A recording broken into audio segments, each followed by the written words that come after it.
So again, welcome everybody. Today is the day where we look at chapters 3 and 4 of Hospicing Modernity. I would like to start by acknowledging again that this work, I don't do this work alone. I do this within a collective called the Gesturing Towards the Colonial Futures Collective. And before we start with chapters 3 and 4 today, I will remind you of the bus methodology that is actually in the third chapter in the prep work, in the chapter called The Most Important Chapter, where we have 7 different tools that you need to be able to read the book. So the bus within us is one of the tools.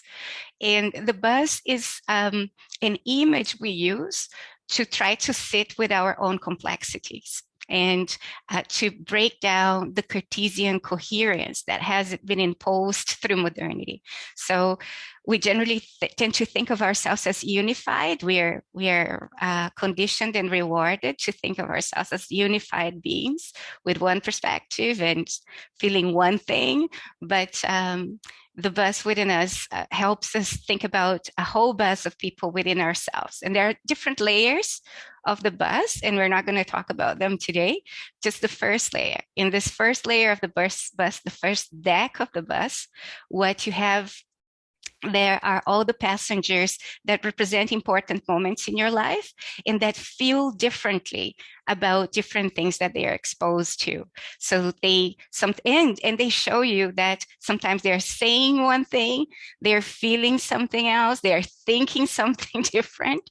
And holding space for the bus, for the passengers within the bus, helps you create a certain psychoanalytic distance from both your thoughts, your feelings, and the possibilities you have to create relationships.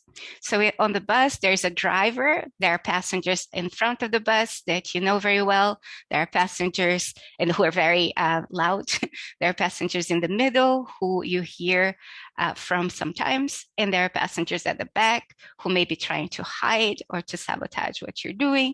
And the whole idea is to try to figure out who's there, how old they are, if they're speaking from fear or from trauma. Do they sound like somebody you know, like your parents, maybe? Do they want things to be black and white? Do they trust you?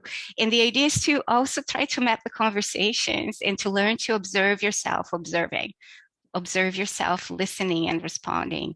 And instead of embodying the reaction, learn to take the reactions as teachers, right? As we engage with different things. So as you engage with the stimulus today, well, with what I'm going to talk about in relationship to the book, I ask you to keep your bus in mind, to observe your bus. And sometimes I'll say, check your bus. And then check what conversations are going on there. If there's the passengers are processing, if they are if there's something burning, if everything is okay. And in doing that, what we're trying to do is to understand that if we can't hold space for our own complexity, there's no chance we're going to be able to hold space for the complexity around us. And the bus is also a way of layering ourselves. So putting more passengers there is a way of layering our own reality. And there are ways of also layering. This also helps with the layering of the reality outside of ourselves. So today, I think there was a very good question already on Slido saying, asking if we can hospice and assist with the birth of something at the same time. We generally don't say like that we're birthing something, because that's again putting ourselves in the center and in the middle and saying that the future is birthed by us. We would like to think that the future is birthed by the land and we're part of it, but we assist with the process, and generally it's only in the prenatal care so that we don't suffocate the baby with projections and idealizations of what it should be. But the question was about, can we do different things at the same time? And you can only do different things at the same time if you layer reality. There's no way you can do different things at the same time if you're coming from the monolayer that modernity has conditioned us to want. And that monolayer is where we impose coherence on reality. So today we're going to be talking a little bit about that. And we'll start with a chapter called The House that Modernity Built, the House of Modernity. And this is a house that exceeds the limits of the planet. I have asked for in the email that you will see that the video to the long explanation of the House of Modernity has already been sent. So today I'm not going to spend a lot of time explaining the image of the house. We'll do it much quicker. But if you're interested, there's a video in the email that takes you to the long explanation. But in a nutshell, the house modernity built represents the different enduring aspects of modernity. So it starts with a foundation of separability, which is the separation between us and the planet, us and the land, us and the other animals, us and each other. And this sense of separability is what inculcates a sense of worthlessness in us that tells us that for us to be able to be worthy of being alive, we need to be producing value in the economies within the house of modernity. So that's the idea of separability. Separability is also responsible for the hierarchies between different cultures, different species, and different individuals as well. Then one of the carrying walls of modernity is the carrying wall of the nation state. And we tend to think about the nation state as having been created to protect people. But actually, if you look at the history of the nation state, especially in settler colonial states, you will see that the history of the nation state and the creation of the nation state starts with the protection of property. And many legal scholars, critical legal scholars, have shown that the granting of rights and the protection of people generally happens if there's interest convergence between the protection of people and the protection of property or the protection of capital.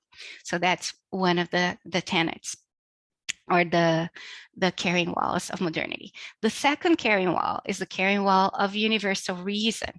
So here you have Enlightenment humanism with the single story of progress, development, human evolution and civilization that we talked about in the last session.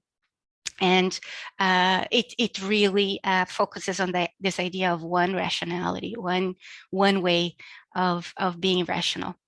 And here is where we would have what Boaventura de Souza Santos calls epistemicides, in the imposition of a totalizing and universalizing understanding of reality. We render other ways of understanding reality or experiencing reality unintelligible and then illegible. And in this illegibility, they have no worth and they can be eliminated. And that's what his understanding of epistemicide is. Then we have a roof that of global capital in this version of the cartography.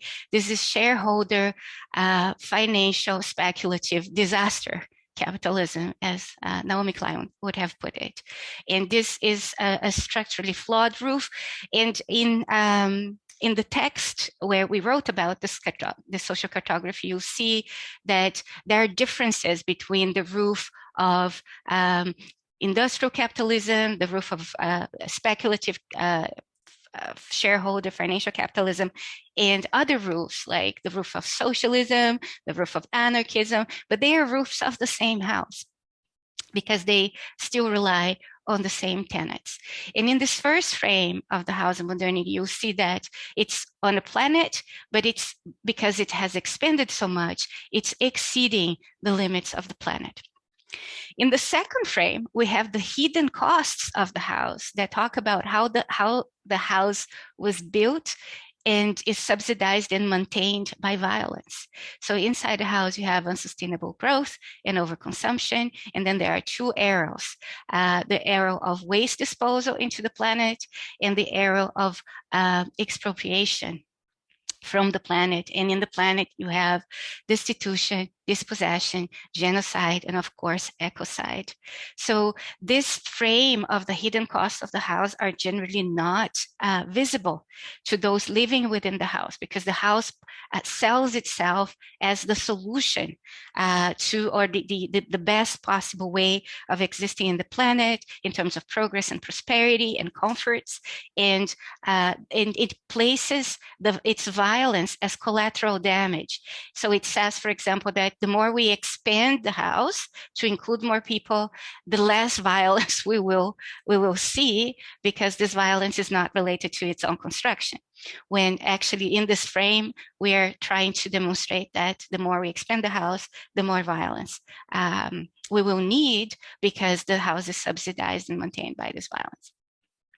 In the third frame, we have different floors of the house. It's interesting because the whole house of modernity came first as a very basic framework that then was coming from the literature, but then was workshopped with different indigenous communities to see what they would add to the framework, and they added many different things. But this is one of the frames that we saw a lot of. That was created in one of these workshops, and there's always a lot of interest in this frame when we work with this cartography with indigenous communities. So here we play with the idea of global north and global south, and we talk about the north of the north being at the penthouse, the richest of the rich. Then you have the south of the south being in the planet, people who are still fighting for another way of existing in the planet. So here I'm thinking about the guardians of the Amazon forest, the Hunikui people that we work with in the Amazon, who place their lives on the line to protect the forests against logging, mining, and land grabbing. So then in the middle, you have two levels of the house. The first one is north of the south, so people who are climbing the stairs of social mobility that are becoming narrower and narrower. And then you have the south of the south, the south of the north, who are people within the house that are living in the basement and generally provide all the services for people of the north of the south and the north of the north, but who are not necessarily interested in social mobility. They're interested in building community, but with some of the securities provided by the house. And then you have a pipe coming out of the house into the planet just to represent the waste disposal, and that of the fact that the planet is reaching its limits in terms of what it can offer in that matter. And then at the bottom of that third frame, you see false promises of universal middle class for all.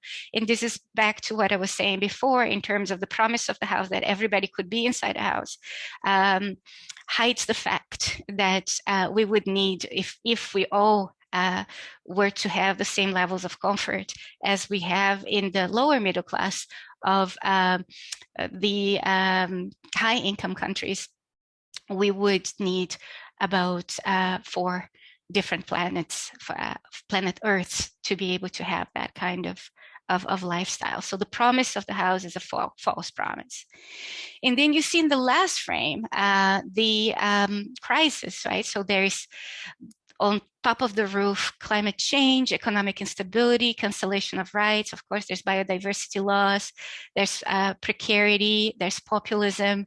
So there's structural damage in the roof, causing the house to crack. But it's not cracking just in the roof, it's cracking across the board. There's a lot of mold in there. So there's socioeconomic, political, ecological, and mental health crisis. And in the planet, we see more violent conflict, mass and forced migration. So the question that we need to ask at that point is, do we fix the house, we expand the house, we build another house? Do we live without a house? Do we learn to live without a house again? Do we find another planet? And people across the spectrum relate to this question differently. So in relationship to to the crises that are coming, we also use the metaphor of the storm. So there's a shit storm coming because these cracks in the house are rendering the promises of modernity unviable. Right, so you have at the top of the top of the house, this desire for status, unlimited enjoyment and consumption. You have the promise of secure employment. You have the promise of universal truth and morality. Of course, the promise of social mobility and mental health within the house is also jeopardized. In the carrying wall of the nation state, it's the promise of rights, law and order. And then you have food and water security, housing and healthcare, and the idea that there's unlimited resources in the planet. And there's a storm coming with several different, I forgot the name that we call the different parts of the storm now, but it will hit different people at different time. And the idea is that we can ignore this or we can prepare for this. And there are different ways of preparing for this too. There are ways that protect the house. There are ways that destroy the house preemptively. But I think what our collective is saying is that we need to have that conversation with sobriety, discernment, maturity, and accountability. And maybe it's the storm itself that will prompt us to step up, to grow up, and to clean up and be able to show up differently to each other in when the storm arrives and get through the storm together.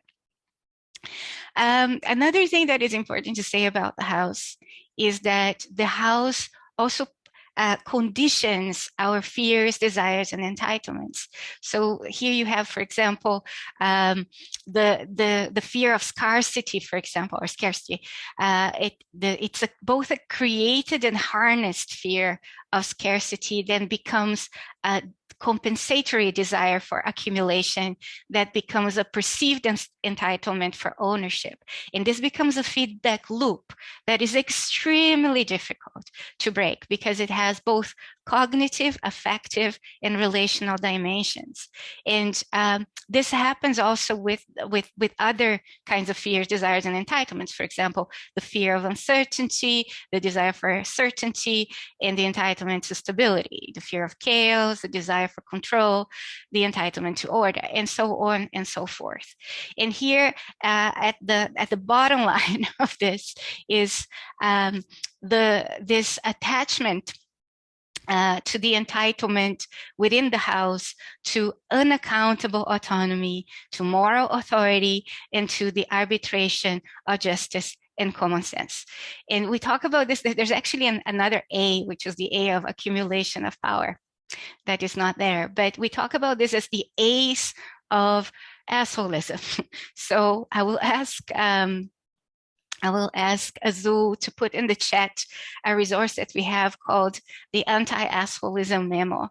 And in chapter 5, I think you have the story behind why we called it that, but it's actually a very good name for what it means. Because once people see any threat to unaccountable autonomy, moral authority, arbitration of justice, and common sense, that's where the passengers on our bus that are really entitled, indulgent, and they don't give a fuck, right? They come up, and that's what the Anti-Assholism memo is about, and I invite you to have a look at that.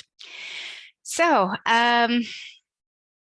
the last thing that I think I would like to say about the House of Modernity is that it also conditions our neurobiology. Now here I am going way out of my comfort zone and area of expertise. I'm not a psychologist or a neuroscientist, and I'm using this thing speculatively and metaphorically to talk about well-being within the house. So there are well-being associations within the house that are sourced in specific ways. In this way, it's useful to think about the house as a drug pusher.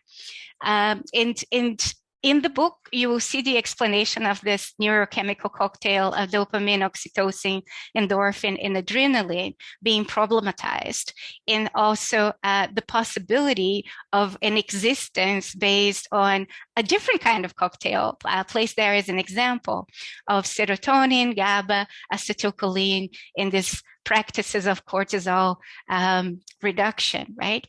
But what I wanted to talk about today is something different, because we in the collective, we know that it's very important to figure out a different neurochemical cocktail for us to be able to sit together with difficult issues and painful issues without relationships falling apart, without us feeling overwhelmed or immobilized, right? So we have another cartography. This we call compost shit. And we have the shit cartography here, which I would like to talk a little bit about. So the shit cartography shows us sitting on top of our shit in the first frame and feeling really miserable over there. And this shit is not just individual shit, it's also collective shit. And then we find these different ways of existing, different neurochemical cocktails that give us a sense of well-being, either through spirituality, mindfulness, yoga, or gardening, or other practices. And generally, people use that to escape the shit. So we just go, okay, I don't want to feel miserable. I'm going to feel better. And off I go into the new possibility for well-being. What we would like to invite you to do is to think about the fact that we do need this chemical different possibility of well-being, but to be able to face and compost the shit. So the first time we use this to face the shit, we may feel nauseous. There's a lot of nausea involved in this work, and that's the third frame over there. But that nausea is necessary. You need to learn to navigate that nausea to be able to get to the bottom of the shit, because it's still in that that foundation of separability of the house. We need to create a crack in that separability to allow the shit to go back to the land. And there's no way we can do it without going in it together. And that's the most difficult part of it. Okay, so that's the shit cartography. I will talk just a little bit about chapter 4, which is the chapter called Faster Than Thought, which talks about boxhead. So boxhead is what our psyche, I think, has the ways that our psyche and our grammar of thinking have been conditioned within the house of modernity. And there are lots of big words there that are super important in this case, because they explain very large areas of study that are very difficult to explain in a synthesis. So big words in this case are very important for the synthesis. So you have words like dialectical, utility maximizing, logocentric, evolutionary, Cartesian, teleological, allochronic, and anthropocentric. And basically they mean what's inside the box of boxhead. I think, therefore I am. I say, therefore it is. I want, therefore I rule. I lead, therefore you follow. I arbitrate, therefore you comply. And I rock, therefore you suck. And there are two ways of looking at the box of boxhead, and there are lots of boxhead passengers on our bus. I can assure you, because we're socialized within a context that requires the boxheads for us to be intelligible, for us to be able to read and to be read within the house of modernity.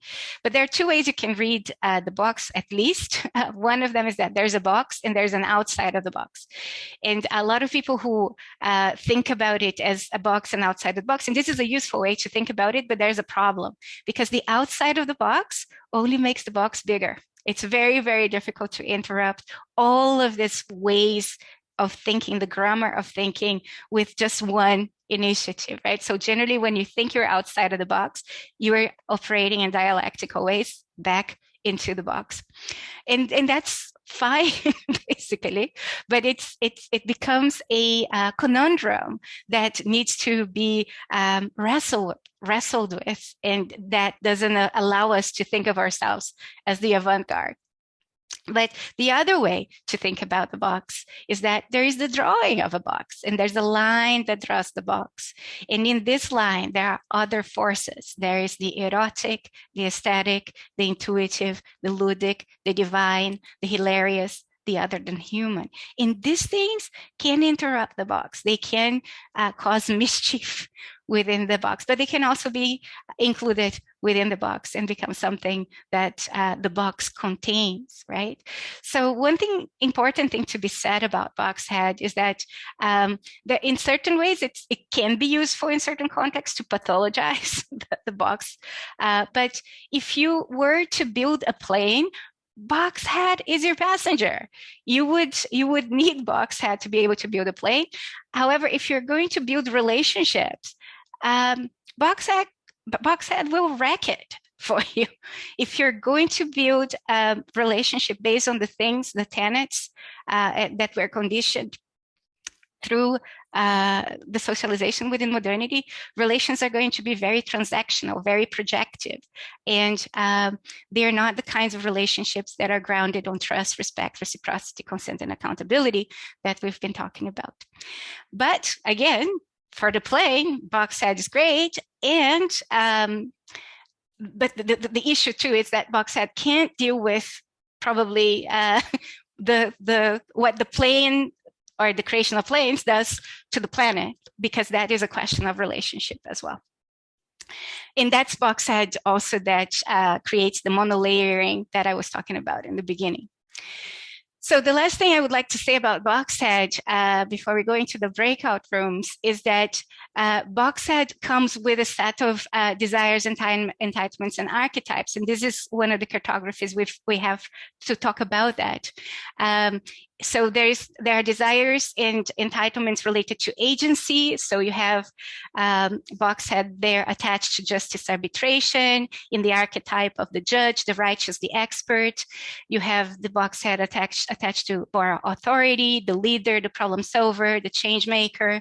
Then you have also archetypes of benevolence, the box head looking for unrestricted admiration, the savior, the hero, the martyr, and duty affirmation, the guru, the chosen, the carer. And then you have the archetype of exceptionalism, which is the archetype of unrestricted autonomy, the innocent, the virtuous, the deserving, the person who, the box head who wants to, or the passenger who wants to connect with the moon, the flowers, the whales, the star, and the sun, but not with the shit. So the shit then, the collective and individual shit to be composted is placed beyond the wall, and it's where your context of work is then sanitized from the shit. So unless we can break the codes of these archetypes and these entitlements and desires for agency, benevolence, and exceptionalism, we keep on walking in circles in our conversations, and we can't get beyond these desires, entitlements, and archetypes, basically. So in chapter 4 of the book, we talk a lot about that, about the difficulties of inviting people into conversations that take us beyond this desires, entitlements, and archetypes. But taking beyond is not about really transcending these things and leaving them behind. Actually, for us to be able to go beyond these things, it's not like solving a problem. It's cracking a code. And to crack the code of these things, we have to sit precisely with them and interrupt our satisfaction with them, interrupt the kinds of coping mechanisms that we have that use these things to be able to survive within modernity, and through those cracks find different ways of existing together. I have had, I will use this to introduce the questions. I've had a white elder in one of our workshops who looked at this cartography and said, you know, Vanessa, I think I'm just going to check out, because everything that is in here is what I have been conditioned to have pride on, to seek and have pride in. So the judge, the righteous, the expert, the change maker, everything that you're putting here is is what I've been told all my life that I should be proud of. And if you take that away, what is left is shame and worthlessness. And that's what I'm feeling right now, shame and worthlessness. And I thanked him so much for putting that on the table and talking about that passenger on his bus, and said to him, look, the purpose of the exercise is precisely to figure out a way that is not about pride or about shame, because that is the meta code that creates the conditions for us to believe that there are only two choices. And beyond pride and shame, if we can sit enough with these issues and understand where they come from, that's where the treasure is for a different form of existence. And it's important for him to be vulnerable and talk about that with us. So with that story, I'm going to ask Azul to put the 2 questions in the chat for the breakout rooms. And the questions today are, okay, here. In what ways, if any, is the house of modernity cracking within and around you? And then there's another set of questions. To what extent have the boxhead passengers on your bus hijacked the driver's seat? How have they restricted what is possible in your relationships and in your life?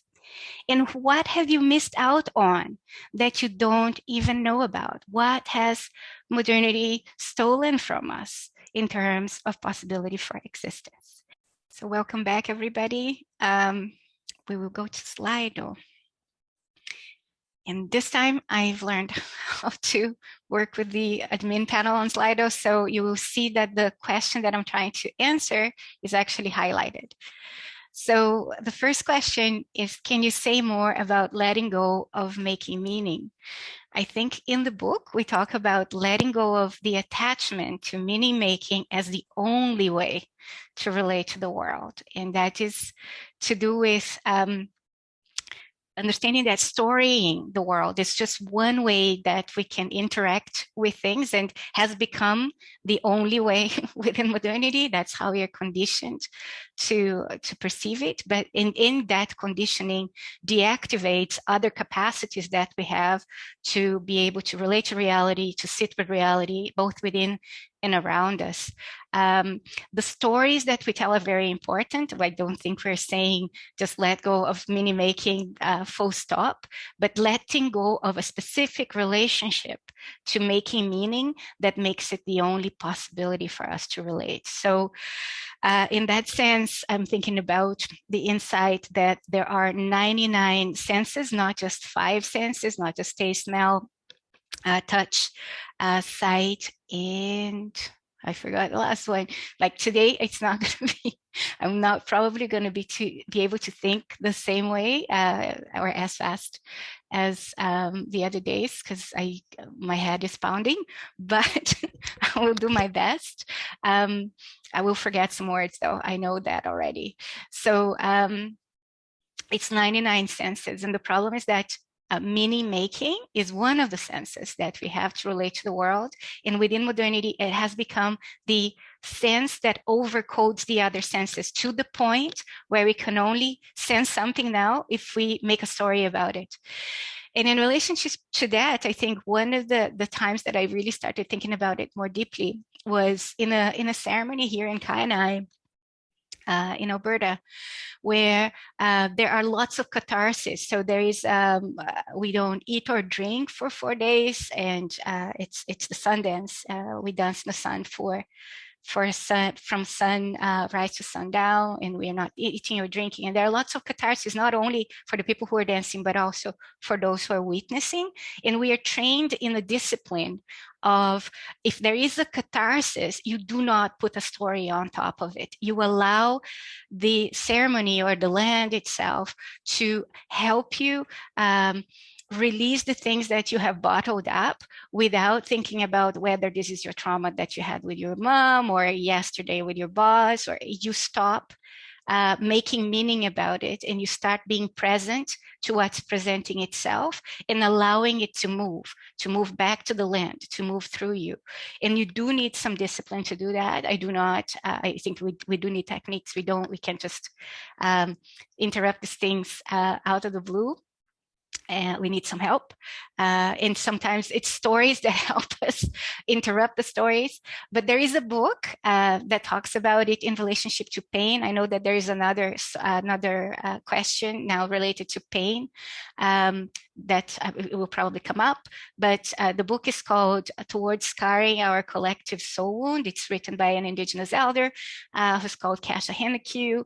And I'll ask Azul to put the link there to the book. It's a free book online. You can download it. And it's a very short one too. And it tells the story of the Sundance and the need for us to change our relationship with pain. And I think that's the second question. So I'll just put this one and say that this one was answered. I think that's how it works. Okay. How can we hospice and still respond to our natural desire to live in our natural capacity to experience life with joy? The pain can be paralyzing or immobilizing. Trust. I think that, yes, but let's talk about the question first.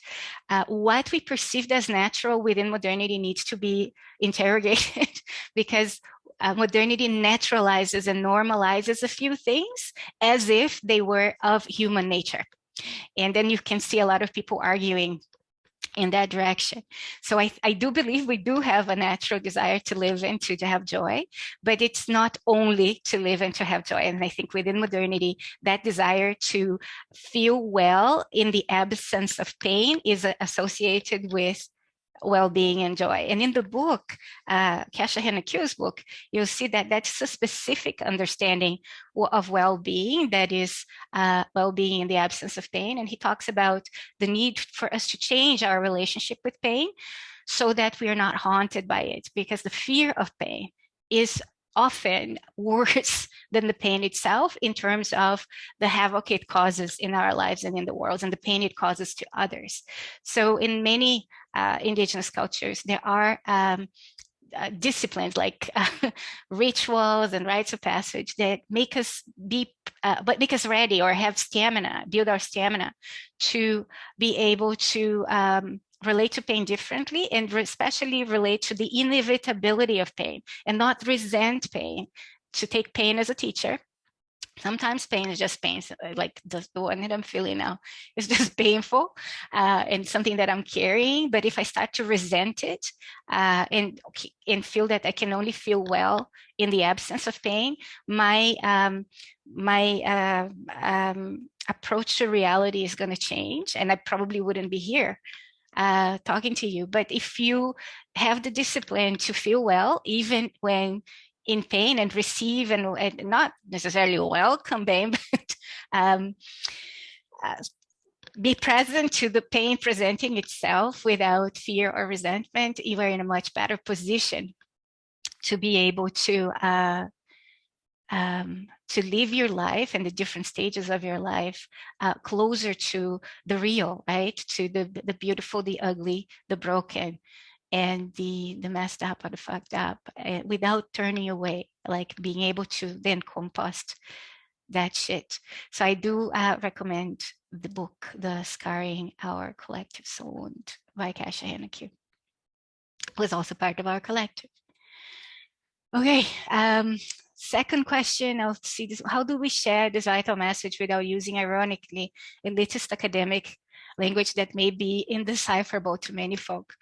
Okay, so maybe the question here is coming out of how do we scale it up? We don't want to scale it up because this is not necessarily something that will do good in every context. We do have a text called the gift contract that I'll also ask. No, I can't ask Azul to share that because she's sharing her screen. I will share the gift contract that explains why we are not invested in scaling up this work. And that's why we do it in terms of the collective as an inquiry that is requires a lot of discipline. So for example, for any of the cartographies to be out there, they stay in the kitchen from 6 months to 2 years. With us experimenting it in different contexts, seeing how it can be weaponized, for example, against the very people it is supposed to honor and to protect, or against the planet as well. So it's not something that it's not a desire that we have to make it super accessible to everybody and super consumable, right? So what we offer is the results of some experiments that we have done with ourselves and with other people, and that some people who are already struggling in their context may be able to find. And if they find, they do need to invest in learning a new vocabulary to be able to sit with it and talk about it. But once they do that, there's nothing that prevents them from translating it into different vocabularies. We just say, like, be careful, because this is not the kind of message that is just this universal truth that can be valuable in every context in the same way. It can also, in certain contexts, not produce the results that you want. So I think the obscurity of language in that sense serves as a safeguard to those who really want to do the study that is necessary to sit with the dangers of it as well, or of any theory, right? It's not just something that can be out there, but we do encourage also people, if they feel that they have a context where people can benefit from it, to experiment and see and fine tune the language and the message to what can recalibrate and redirect the compass towards the decolonial modes of sobriety, maturity, discernment, and accountability that we've been talking about. That the direction is more important than the language. I think that's the answer to the question. It's the directionality of it. We found the language that works for us, and no language will work in every context. It's not just linguistic community. Every culturally bound community has a specific language related to their own reference, and they will need all kinds of different translations for that to work. And for the collective, this is the language that we've learned and that we honor and that works for us. And we will need different languages in different contexts, but it's not all our responsibility too, right? We already have a lot of work.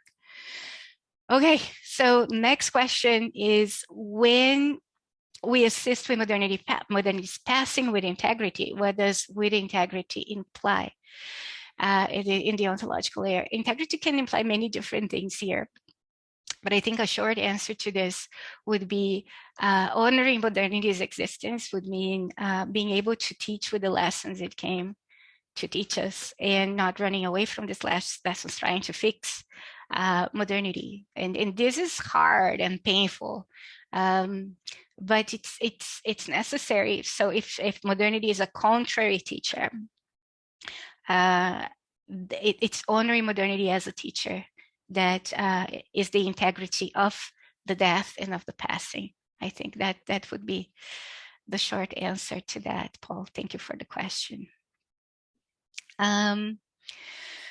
Let me see the next one. How do we share the vital messages? Okay, so what I'll do is just put as responded the ones that I have already talked about.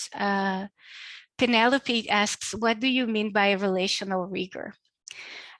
So relational rigor for us within the collective, in our work with Indigenous communities, means that we have to try to establish relationships, to build relationships based on trust, respect, reciprocity, consent, and accountability, understanding that these things are understood differently in different contexts, and that they take forever to be built. Like, there's no stop, there's not an end point to understanding the depth of this. And this also involves having respect without idealization, or what we call, like in the book of Cash, it would be reverence without idealization, which there are 4 things in the book related to how the pedagogy that we have to taking students from the University of British Columbia there in the summer And this pedagogy was created with the elders of that community.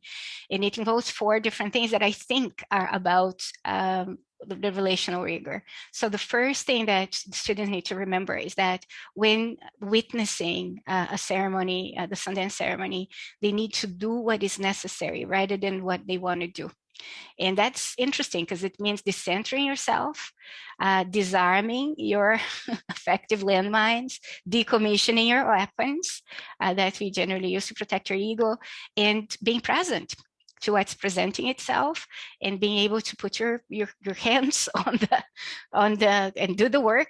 Sometimes it's cleaning toilets, sometimes it's cooking, sometimes it's picking sage, sometimes it is going to a sweat lodge, sometimes it's just observing, sometimes it's listening, sometimes it's dealing with your own anger, sometimes it's dealing with your own tantrums and toddlers, internal toddler passengers having tantrums. Sometimes it's a catharsis, but you need to be present. So the relational rigor is not just in relationship to others, but also to the passengers within your bus, to yourself, what's going on in reality without turning away. The second thing we tell the students is that because we are in a ceremony where lots of people from the 4 directions come, and different elders will have contradictory teachings, and it's a sacred mess. They need to, instead of believing in something, they need to believe with. And believing with is very different than believing in. And it goes back to the question about meaning making. You're not believing in anything, you're believing, it's a different sense. It's the activation of a different capacity where you stay with rather than you hold on and coddle with the narrative. And that's to do with faith as a confidence that doesn't come from the intellect, basically, right? So training to be with a relationship that without certainty, basically, and without the certainty that comes from meaning. The third thing that we asked them to do is, what is it? I forgot. I said that before, I can't remember. The reverence without idealization. So it's very common for people to go to the ceremonies and romanticize and idealize, especially in romanticization and idealization are violences, actually, because you're placing something or someone, and sometimes they do want to be placed there, but regardless, placing someone or something on a pedestal, or creating a standard for humanity that is higher than everything else is what has created the whole problem. And it's something unachievable. So nobody can stay there. And then what happens if you romanticize and idealize is that the moment that the thing doesn't fit your idealization, all your motivation goes away. You're disillusioned and disappointed and feel deceptive. You feel that there's deception involved. And so we need to figure out with the students how to relate without that. How do we relate to the reality, the complexity, the paradoxes of things, not in an antagonistic way, but in an agonistic way, sitting with our own complexities, paradoxes, and contradictions as well. And that means that sometimes you're going to sit and listen to an elder, and the elder is going to give you lots of lessons about what this elder has learned from life, but also sometimes throw in a homophobic or sexist joke. And then for some, if you're romanticizing, because of that joke, everything else falls apart, right? And understanding where the elder is coming from, the history, the time, and that the elder is not perfect, because nobody is, it helps us sit with what is there within all of us, without creating these unachievable parameters that only lead to disillusionment.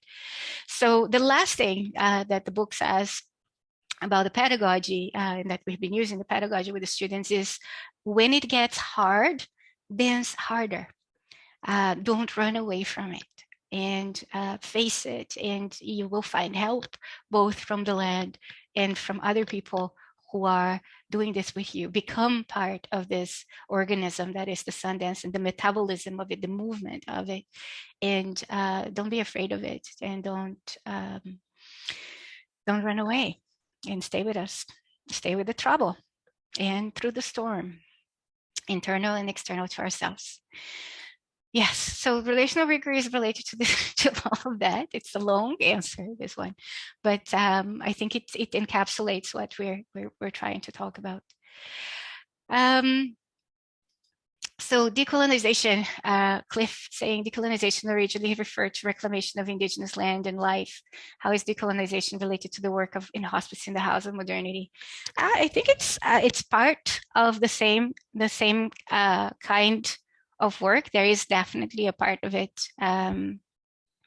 Of the work of the collective that is working with indigenous people to reclaim land and life, but there's also the work of reclaiming existence in one planet. So that there's the history of settler colonialism where lands and livelihoods have been stolen. That is part of it, but there's also a planet burning and us accelerating the possibility of our own existence as humanity in that process. And some indigenous people focus on that, who we work with.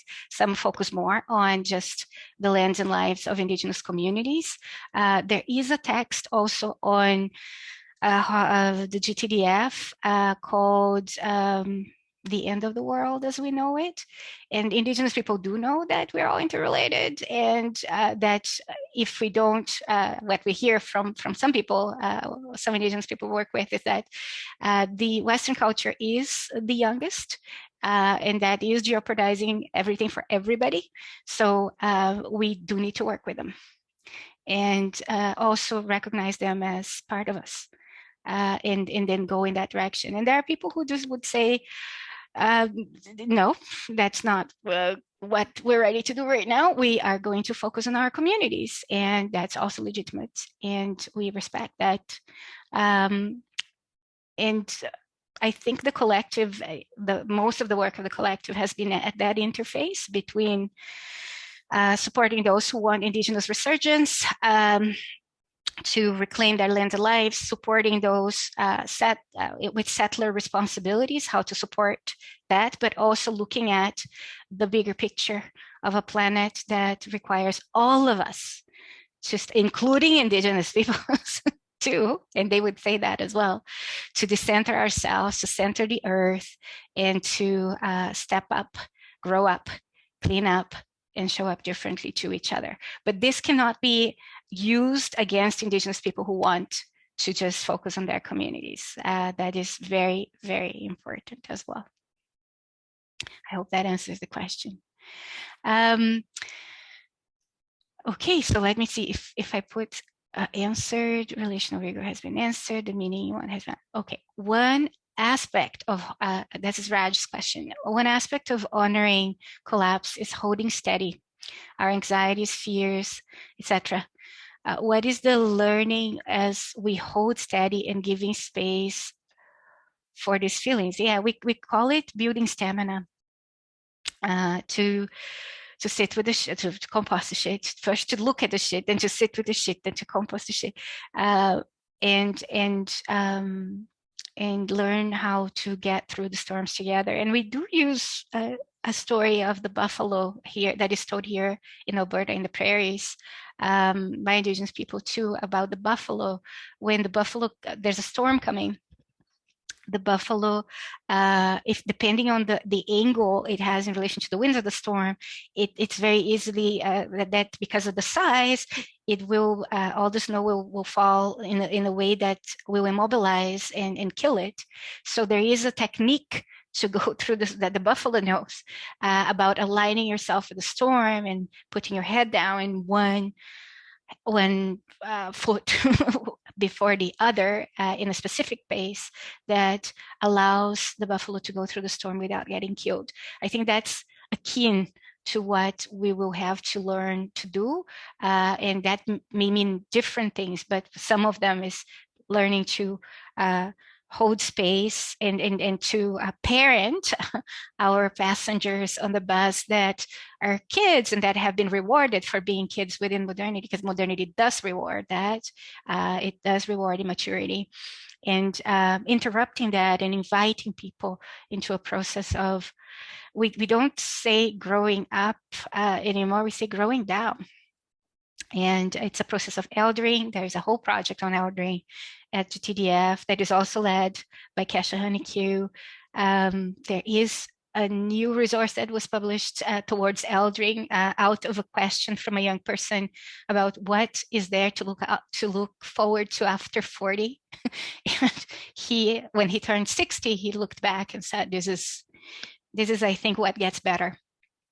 So I might put that there as well, the two resources that I mentioned. I'll put it in the chat as soon as I can. Yeah, so that's the holding steady. It's not, we don't talk about steady, we talk about like capoeira, the Brazilian thing. It's not just Brazilian, it's Angolan actually. It's a dance/martial arts, and this is a terrible description of it, but it helps you to see that if you need to learn to be stable and in movement at the same time. So just movement in capoeira will not give you the stability that you need to keep dancing, and just stability just immobilizes you and doesn't give it, you will be knocked down if you just stop. So you have to find the pace and the rhythm to move with the storm, like the buffalo. And we talk about the eye of the storm as well, where if you walk too fast, you get caught in the vortex. If you walk too slow, you get caught in the vortex. So it's the steady movement that we need in that sense to be able to walk with the storm and be with the storm, and in the sense, be intimate also with the storm. Okay, so there's probably one more question, and I'll just put the one from Raj as answered. Struck by the sentence about the beauty and integrity of grieving for something sacred that is going away or already gone. Could you expand a bit on this? I think the Alexandra Living song that we had last session speaks a lot about that.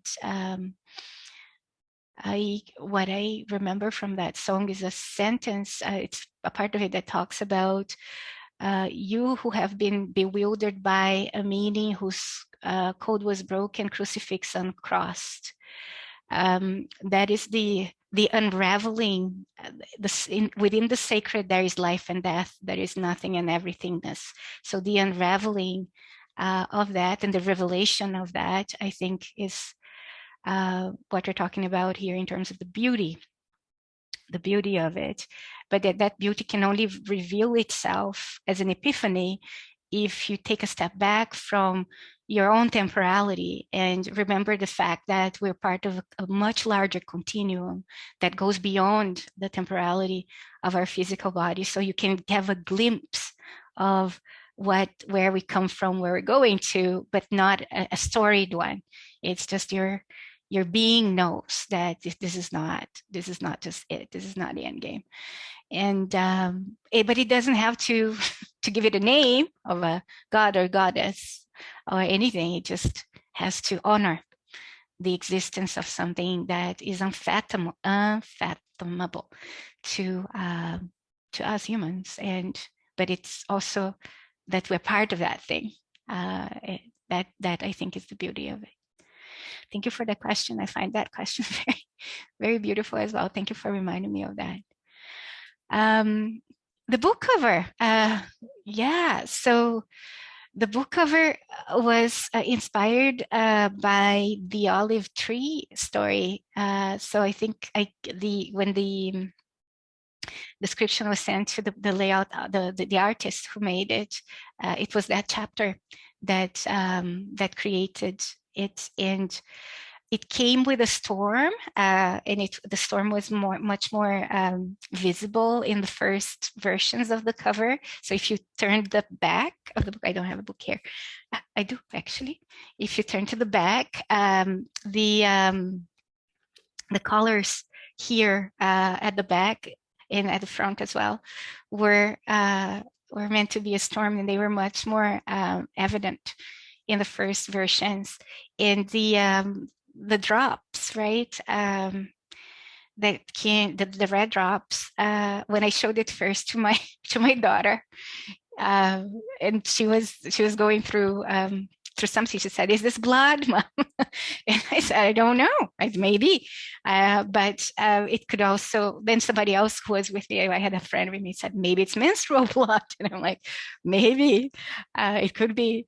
And we had a conversation about that, but it is a branch of a tree that is dying, facing a storm, with red drops coming from the sky, to symbolize, I think, the violence that is invisibilized, but also the it's a kind of a, I don't have the word for it. There's a liberation that happens through this as well. I don't have the words right now. I told you I was going to forget the words, but yeah, thank you for the question. That's all I can say about the cover. And there's one more question only that I will see, the hummingbird question. And I'll put this one as here. Your hummingbird and story and torpor, how do you link this to Wetico, the mind virus that has infected us all? There are insights on this that are useful. Yeah, the story of the Wetico, the Wendigo. Okay, so these stories we're told here in Canada, they're Anishinaabe stories, and they have the stories of the Wetico. They can only be told in a specific time of the year. So I'm not sure if I'm authorized to talk about it. What I can say in general terms is that the Wetico, the Wendigo, is associated with that which eats your heart. And some people in art associate it with capitalism, with modernity, with colonialism, with everything that makes us super hyper self-individualistic and greedy. And there are many stories that I know that are very useful to connect with the hummingbird and torpor story, but there is also an ethics and a relational rigor in relating to the indigenous stories where we have to ask for permission to connect the stories before we can talk about them. So I won't be able to go there today in order to honor the relations we have in the Anishinaabe community that ask us to do that. So I'll stop there today. Thank you for bearing with me not being very well.